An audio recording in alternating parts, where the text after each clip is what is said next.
अगर आप नए हैं तो वीडियो देखने से पहले हमारे चैनल को सब्सक्राइब जरूर करें और अगर आपको हमारी वीडियो पसंद आए तो इसे लाइक कीजिए। पहाड़ों के दामन में एक छोटा सा गांव बसा हुआ था। गांव की पहचान उसका अजीब नाम था। लोग उसे गंजा गांव कहते थे। जब भी कोई मुसाफिर यह नाम सुनता तो चौंक जाता और हंस पड़ता, मगर जैसे ही वह गांव की ओर जाता खुद समझ लेता कि इसका नाम बिल्कुल सही क्यों रखा गया है। गांव में न कोई पेड़ था, न घास का तिनका, न कोई हरा पौधा। जहां तक नजर जाती बस धूल उड़ती दिखाई देती। गांव के चारों ओर की जमीन बिल्कुल सूनी और खाली थी। लगता था जैसे किसी ने झाड़ू लगाकर सब मिटा दिया हो। बच्चे जब खेलते तो धूप में झुलस जाते, उनके पैर मिट्टी में ढंस जाते। औरतें मवेशियों को चारा देने के लिए मीलों चलकर भी खाली हाथ लौट आती। मर्द लकड़ियां लाने जंगल जाते और कई दिनों बाद थके हारे वापस आते। इसीलिए लोग इस गांव को मजाक में गंजा कहते थे।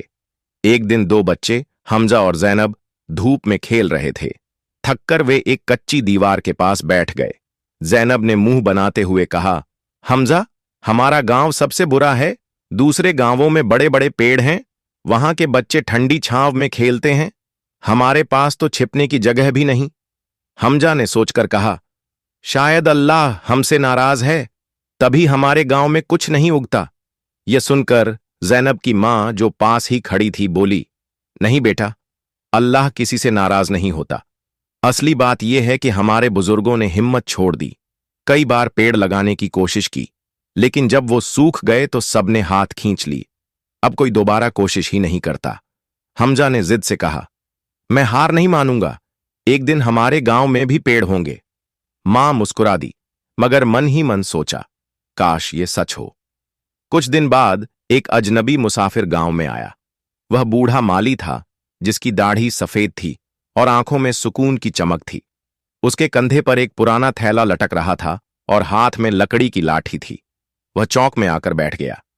गांव वाले इकट्ठा हो गए। एक बुजुर्ग ने पूछा, बाबा जी, आप कहां से आए हैं?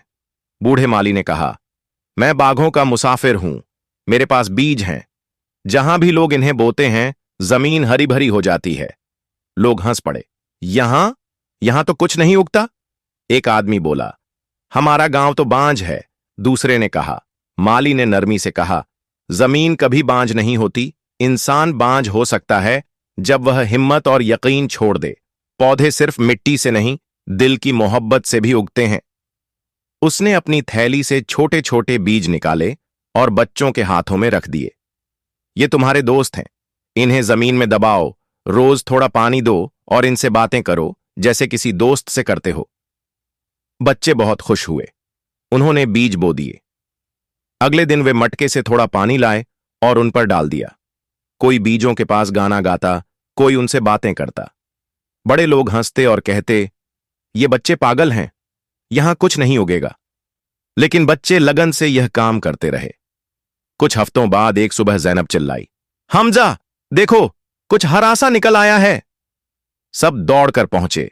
सचमुच मिट्टी से एक नन्हा पौधा झांक रहा था। बच्चे खुशी से उछलने लगे। माली मुस्कुराया और बोला, देखो, जमीन जिंदा है, तुम्हारी मोहब्बत ने इसे जगा दिया। धीरे धीरे और पौधे निकलने लगे। महीनों बाद वे बड़े होने लगे। बच्चे पानी देते, धूप से बचाते और उनसे बातें करते। कुछ सालों में वही नन्हे पौधे तनेदार पेड़ बन गए। पेड़ों पर परिंदे आ गए। उन्होंने घोंसले बनाए और सुबह सुबह चहचहाने लगे। बच्चे पहली बार पक्षियों की आवाज में खेलते थे। औरतों को अब जंगल नहीं जाना पड़ता, लकड़ियां पास से ही मिल जातीं। मवेशियों को चारा मिलने लगा। मर्द खुश थे कि मेहनत कम हो गई।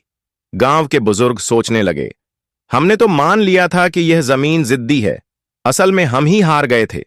ये बच्चों की लगन और माली बाबा की रहनुमाई थी जिसने हमें सबक दिया। अब सब लोग बीज बोने लगे। हर घर के आगे एक पौधा, हर रास्ते के किनारे पेड़ लगाए गए। बच्चे सुबह शाम पानी डालते और खुशी खुशी देखते कि उनके दोस्त कैसे बड़े हो रहे हैं।